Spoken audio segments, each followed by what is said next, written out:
तो गाइस हमने पिछले एपिसोड में देखा। ताइमे ने बताया था कि तुम्हें होलियो फी मिलने के लिए आने वाली है।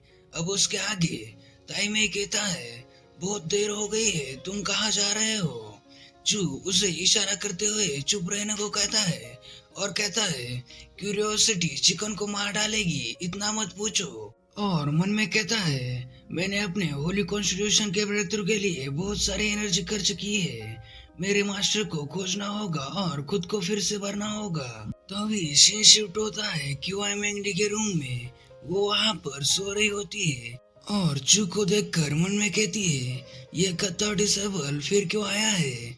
और कहती है बहुत देर हो गई है, तुम अपने कमरे में आराम क्यों नहीं करते, तुम मुझसे क्या चाहते हो। चू कहता है मुझे डर है कि कुछ दिनों तक मुझसे न मिलने के बाद कहीं मास्टर मुझे याद न कर ले। आपका डिसेबल अनटैलेंटेड है, प्लीज अपने लेसन्स मुझे सिखाए मास्टर। और मन में कहता है जैसा कि हेवनली फ्रेगनेंस बॉडी से अपेक्षा की जाती है, आप स्वाभाविक रूप से वहां बैठकर एक आकर्षित ऑर्किड सुगंध उत्सर्जित कर रही है। तभी चू मास्टर के साइड में आकर बैठ जाता है और उसे निहारने लगता है। करने की कोशिश करता है। मास्टर कहती है गद्दार अपने मेहनत देखो।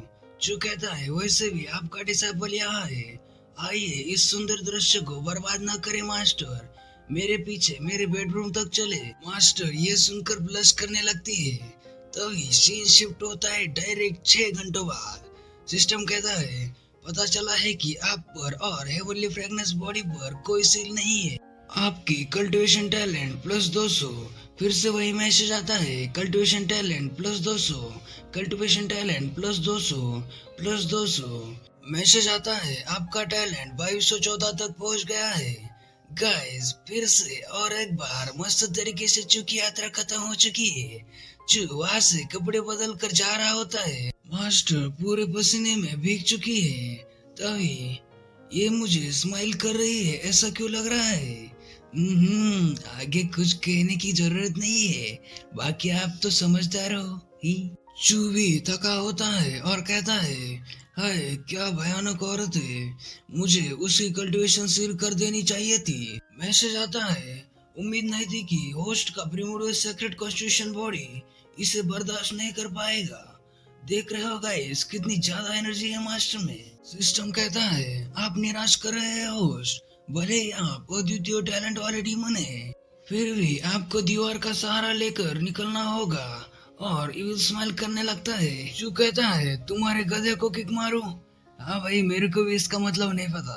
और मन में कहता है लेकिन आज मास्टर को क्या दिक्कत है, मैंने उसकी कल्टीवेशन पर सील नहीं लगाई, फिर भी वह बहुत सहयोगात्मक थी। सीन शिफ्ट होता है 3 दिन बाद। चू एक जगह पर मीट भून रहा होता है और मन में कहता है मुझे पिछले 3 दिनों में मास्टर से बहुत सारा कल्टीवेशन टैलेंट प्राप्त हुआ है, मेरी कल्टीवेशन ब्रेक थ्रू जल्द ही होगी। और कहता है मुझे आश्चर्य है कि सिस्टर हुआ ने आज मुझसे क्या मांगा, फिर भी जब हम बाद में मिलेंगे तो मैं उसे परखने की कोशिश कर सकता हूँ। मैं हमेशा किसी पर खुद को फोर्स नहीं कर सकता। तभी वहाँ पर स्पिरिट माउस आ जाता है और स्क्विक स्क्विक करने लगता है। जो उसे इविल लुक में देखता है वो माउस बहुत ही ज्यादा डर जाता है और चीखने लगता है। तभी वहाँ पर ल्यूफी आकर कहती है तुम बहुत शातिर हो, छोटी सी चीज तुमसे डर गई। चू कहता है तुमने मुझे गलत समझा सिस्टर हुआ, यह बहुत डरपोक है, मैंने बस इस पर एक नजर डाली थी। सिस्टर हुआ उसके पास आकर बैठ जाती है और कहती है क्या क्या तुम मुझे ऐसे क्यों देख रहे हो। चू कहता है सिस्टर हुआ क्या कोई तुम्हारा पीछा कर रहा है। सिस्टर हुआ कहती है फीमेल कल्टीवेटर्स जैसे जैसे अपने रियल में सुधार करती है तो वे अधिक सुंदर हो जाती है, उनकी उपस्थिति हेवंस के प्राकृतिक रास्ते के करीब होगी। और कहती है कल्टीवेशन की दुनिया में मेरी उपस्थिति उत्कृष्ट नहीं है, स्वाभाविक रूप से कोई भी ऐसा नहीं है जो मेरा पीछा करता हो। जो कहता है ऐसा इसलिए है क्योंकि वे अंधे हैं, मेरी नजर में तुम सच में बहुत खूबसूरत हो सिस्टर, आप मुझे एक पोएम की याद दिलाती हो। होलियो फे कहती है ओह कौन सी पोएम। जो कहता है बादल कपड़ों के बारे में सोचते हैं, फूल सुंदरता के बारे में सोचते हैं, वसंत की हवा दहली को छूती है, ओस मोटी होती है। भाई मेरे को भी कुछ नहीं समझ में आया। और कहता है, यदि पहाड़ की चोटी पर सुंदर बादल न हो तो मैं आपको सादे चंद्रमा के नीचे मिलूंगा। लो फे कहती है, मुझे उम्मीद नहीं थी कि आप पोयम लिख पाएंगे। यह एक अच्छी पोयम है, लेकिन मैं उतनी सुंदर नहीं हूँ जितना पोयम में बताया गया है। चू मन में ब्लश करते हुए कहता है, मैंने भाषा क्लास की टेक्स्ट बुक को यूं ही याद नहीं किया, मतलब इसने ये वाली पोयम रटी हुई है। और कहता है, उसके बारे में सिस्टर हुआ, अगर मैं तुम्हारा पीछा करूँ तो क्या होगा। मैं सच में आप जैसी बड़ी सिस्टर्स को पसंद करता हूँ। लियो फेई हंसते हुए कहती है, आप बहुत छोटे हैं। आप कहते हैं कि आप मेरा पीछा करना चाहते हैं। क्या आप जानते हैं कि मेरी उम्र कितनी है? चू कहता है, आप सच में बहुत बड़ी हो। कहकर उसे घूरने लगता है। ये देखकर वो ओलिविया ब्लश करते हुए कहती है, तुम्हारी हिम्मत कैसे हुई? मैंने तुमसे प्ले बॉय की उम्मीद नहीं की थी। चू कहता है, महिलाओं की सुंदरता की सराहना करना पुरुषों का अधिकार है। एक पुरुष के रूप में आप मेरे इस अधिकार को नहीं मिटा सकते। इसके अलावा उम्र कोई समस्या नहीं है। जैसा कि कहा जाता है, जो महिलाएं पुरुषों से 3 साल बड़ी होती है वे सोने की ईंट की तरह होती है। देखो भाई कितना कन्विंस करने की कोशिश कर रहा है। लियो फे कहती है, मुझे तुमसे 3000 साल बड़ा होना चाहिए, है ना? चू जोश में कहता है, 3000 वर्ष से अधिक उम्र की महिलाएं इमोर्टल्स में से एक है। सिस्टर, यदि मैं तुमसे विवाह करूं तो अनंत जीवन दृष्टि में है। सच में मैं सीरियस हूँ। दक्षिण सागर स्नो क्लैम किंग के सर्वोत्तम मोतियों से भी अधिक सच्चा हूँ। देखो भाई ये खुद को सच्चा कह रहा है। लियो फेई कहती है, क्या तुम मुझे सीड्यूस करने की कोशिश कर रहे हो छोटे लड़के? चू कहता है, यह कोई सिडक्शन नहीं है, मैं बस अपनी मदद नहीं कर सका। इसके अलावा सिस्टर हुआ, मैं छोटा नहीं हूँ। और हंसते हुए एक लेग पीस देकर कहता है, मेरी स्किल का स्वाद चखो सिस्टर। लियो फेई उसे खाते हुए कहती है, बुरा नहीं। चू कहता है, स्पिरिट बीस्ट की कल्टीवेशन बहुत कम है, इसलिए स्वाद औसत है। ऐसा कहा जाता है कि ग्रेट सेंट वाइल्ड बीस्ट का मांस बहुत स्वादिष्ट होता है और एंशिएंट मेडिसिन किंग की तुलना में और अधिक पौष्टिक होता है। भविष्य में जब मेरी कल्टीवेशन ज्यादा होगी तो मैं एक ग्रेट सेंट वाइल्ड बीस्ट का शिकार करूंगा और उसे आपके लिए भूनूंगा। और एक वाइन की बोतल निकाल कर कहता है, मेरे साथ ड्रिंक के लिए आओ। लियो फेई कहती है, मैं शराब पीने में अच्छी नहीं हूँ।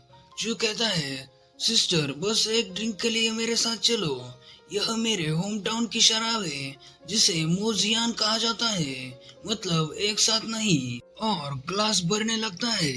लियो फेई कहती है, तो यह एक साथ नहीं है, मैंने इसके बारे में सुना है। यह शराब टियानक्यू डायनेस्टी में बहुत प्रसिद्ध है। और एक पोयम गाने लगती है, एक साथ नहीं पीली रेत उगलती है, पश्चिम हवा के पुराने पथ पर एक पतला घोड़ा आंसुओं से भरी शर्ट के साथ एक साथ नहीं सूर्यास्त के नीचे गांव के बाहर पहाड़ी सड़क पर पीली धूल उड़ती है। जाने को अनिच्छुक है, फिर से पीछे मुड़कर देखे।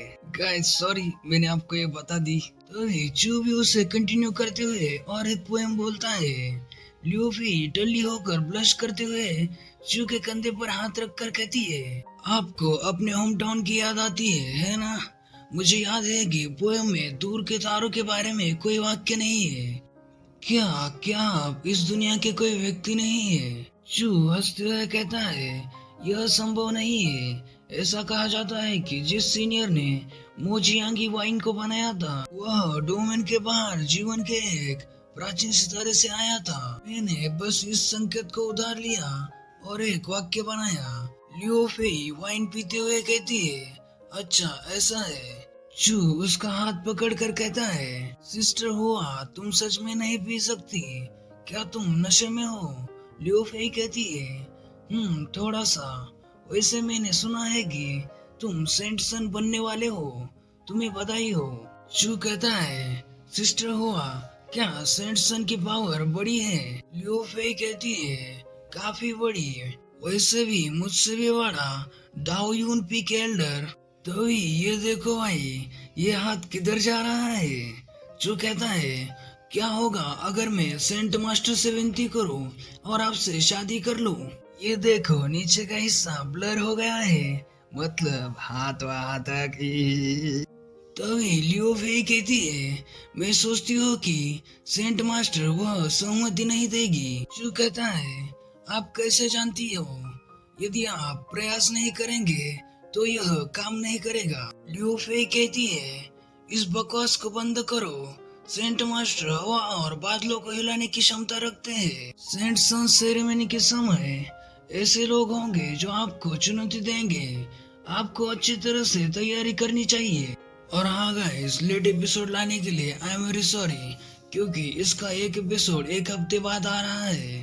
तब तक के लिए आप डीमन गॉड सीरीज को एंजॉय करें।